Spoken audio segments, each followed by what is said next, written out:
웨스트민스터 신앙고백 스터디 랜선 짤막 강좌. 오늘 시간은 웨스트민스터 신앙고백 제1장 제8조와 거기에 내포되어 있는 요점들에 대해서 살펴보도록 하겠습니다. 8조는 히브리어, 즉 옛적에 하나님의 백성의 본 방언이었던 히브리어로 쓰인 구약과 헬라어로 쓰인, 즉 신약을 쓸 때 만국에 가장 널리 알려졌던 공용어죠. 공용어 헬라어로 쓰인 신약은 하나님의 직접적인 감동하심으로 된 것이며, 또한 그의 특별하신 보호와 섭리로 말미암아 만세에 순결하게 간직되어 있으므로 진정한 것이다. 자, 그러니만큼 신앙생활의 모든 논란에서 교회는 성경의 최후로 호소하게 된다. 그러나 하나님의 백성들이 이 원어를 다 알지 못하고, 또 하나님의 백성은 말씀을 가지고 말씀에서 유익을 얻을 권리가 있으며, 또한 하나님을 경외함으로 말씀을 읽고 연구할 의무가 있으니만큼 성경은 말씀이 들어간 각 나라 통용어로 번역되어야 하며, 하나님의 말씀이 모든 사람에게 충만히 거하여 옳은 방법으로 하나님을 예배하고 인내로 또는 성경의 안위로 소망을 가지게 되어야 한다. 자, 이 문구와 관련된 요점들을 살펴보도록 하겠습니다. 자, 이러한 8조에 내포되어 있는 첫 번째 요점은 구약 성경의 히브리어와 신약 성경의 헬라어는 각각의 시대에 대중적이고 공통적인 언어로서 그러한 언어로 기록된 성경은 하나님에 의해 영감되고 보존되었다라는 요점이 되겠습니다. 즉, 성경은 그 시대의 백성들이 알아볼 수 있는 대중적인 언어로 각각 기록되었고, 그것은 하나님에 의하여 영감되고 순수하게 보존되었다라는 점입니다. 자, 이 요점 가운데서 우리가 살펴볼 것이, 생각해야 될 것이 하나가 있는데요. 각주에 보시면 제8조죠. 8조의 명제들 가운데서 이 첫 문장들에 대한 설명은 두 가지 측면에서 생각해 볼 수 있는데, 그것은 성경 원본에 대한 사본학적 관점과 성경 번역의 중요성 측면이 그것이다. 즉, 성경 원본에 대한 사본학적 관점, 그리고 성경 번역의 중요성, 이 두 가지 측면을 생각해야 된다는 것이죠. 이 교재에서는 주로 라틴어본의 중요성을 강조하는 로마 카톨릭 신학과의 차별성을 염두에 두고 후자, 즉 성경 번역의 중요성에 중점을 두고서 설명한다, 이렇게 되어 있습니다. 그러니까 원본 성경에 대한 사분학적 관점은 사실 굉장히 학문적이고 깊이를 요하는 그러한 내용들인데, 그에 대해서 살피는 것은 아주 광범위한 그런 정보와 또 해설이 요구되는 그러한 바탕이어서 그 부분보다는 주로 성경 번역이 중요하다는 그 점에 중점을 두고 설명한다는 것이죠.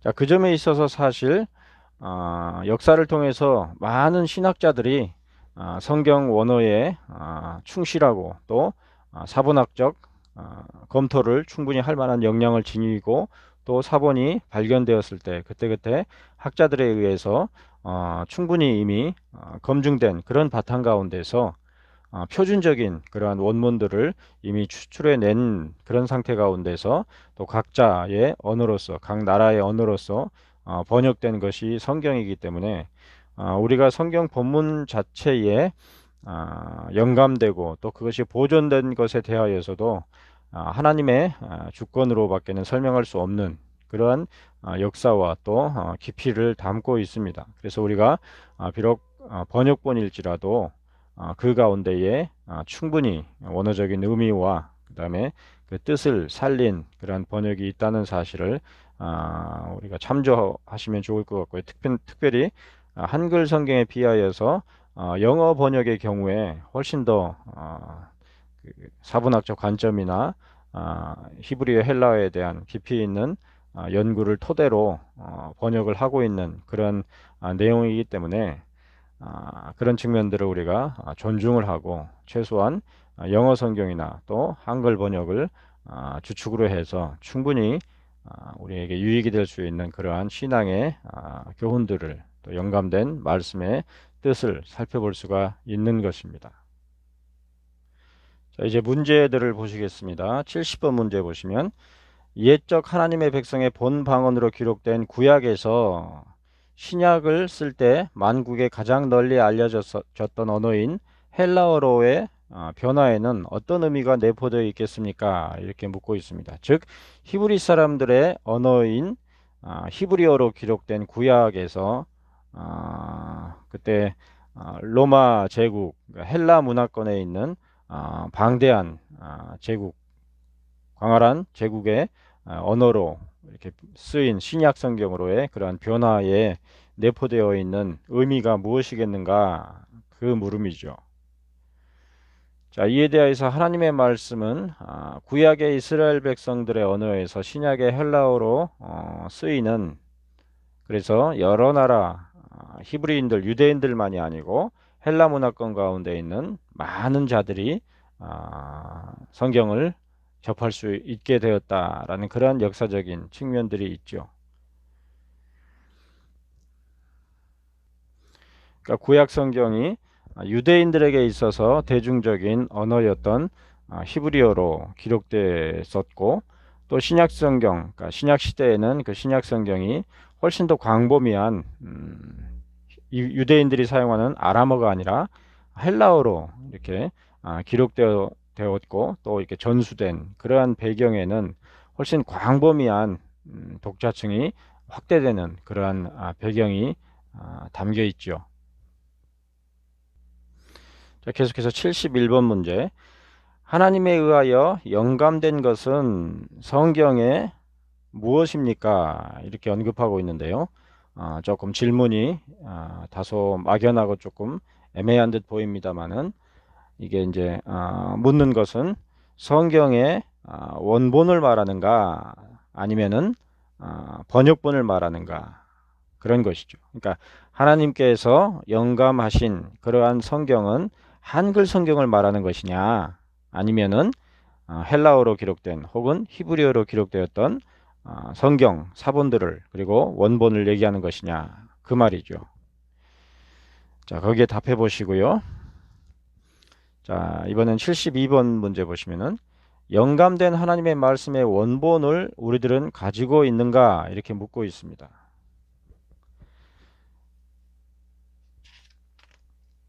자, 우리가 가지고 있는 것은 원본인가, 성경의 원본인가, 사본인가, 그 말이죠. 자, 성경 원본이 기록된 것이 있었겠죠. 자, 그러나 수천 년의 역사를 거치면서 처음 기록했었던 성경의 원본, 뭐 그것이 돌판이 될 수도 있고 토판이 될 수도 있고 또 파피루스가 될 수도 있고, 그런 것들은 그 보존할 수 있는 기간이 아주 뭐 돌판이나 토판 같은 경우는 조금 더 길겠습니다만은, 그러한 것들이 보존될 수 있는 데에는 한계가 분명하죠. 그래서 그 매체의 한계, 그러한 부분 특성들로 인해서 원본이 보존된 그런 예는 찾아볼 수가 없고요. 심지어 신약 성경조차도 파피루스 원본을 찾아볼 수는 없습니다.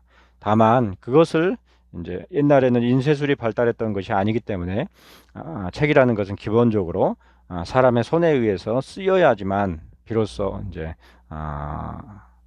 계속해서 전달할 수 있는 그런 성격이었기 때문에 성경 시대로부터 항상 사본이 많이 발달했었는데, 그러한 사본 가운데서 어떤 것들이 이제 남아 있고 보존된 그런 가운데서 그 사본들을 대조해서 원본 기록이 어떠했었는지를 추론하고 또 검증하는 그런 과정을 거쳐서 오늘날 우리가 읽을 수 있는 텍스투스 리셉투스라 그러는데요.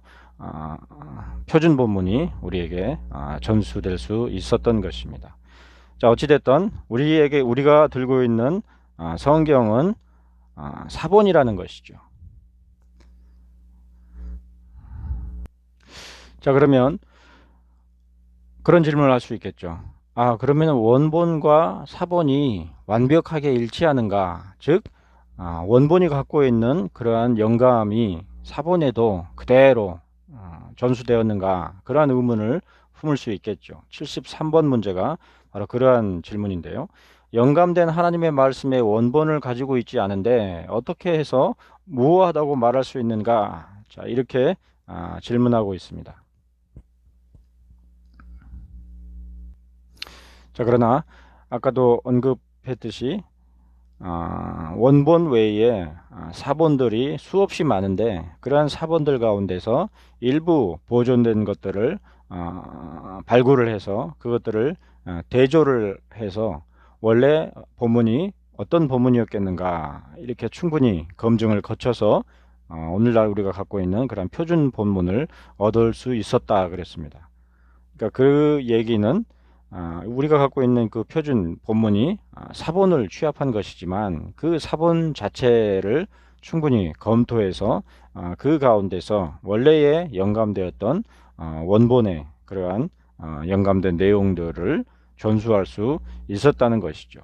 자, 그러한 측면에서 우리가 갖고 있는 이 성경 사본들, 그러니까 헬라어 본문이나 히브리어 본문이 신뢰할 만한 것인가?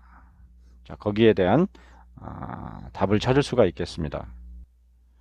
자, 끝으로 74번 질문을 보시면 결국 성경의 원본만이 아니라 사본도 오류 없이 정확히 필사되었다는 말인가? 자, 이렇게 묻고 있습니다.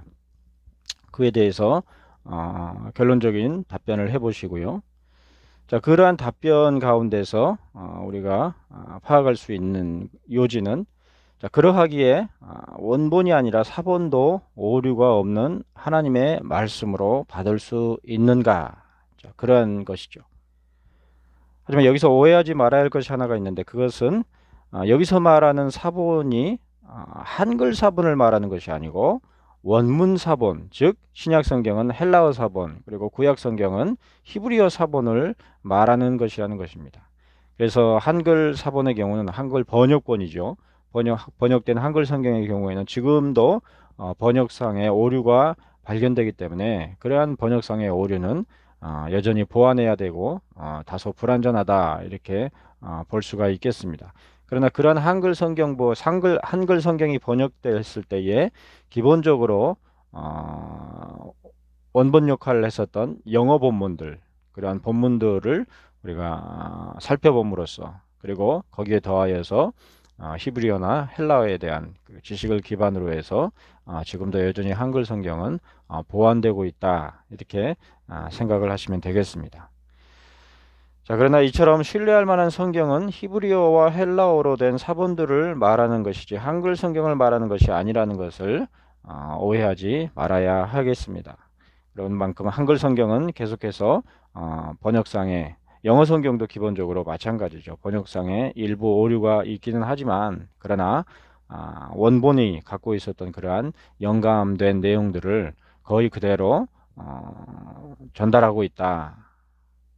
히브리어 헬라어 사본들이 그리고 그러한 히브리어 헬라어 사본들을 잘 번역하는 그러한 작업이 지금도 진행되기는 하지만 대부분의 기본적인 내용들은 충분히 다 정착된 가운데서 우리에게 번역본으로까지 전달된 것이다. 이러한 신뢰의 기반을 가질 수가 있겠습니다.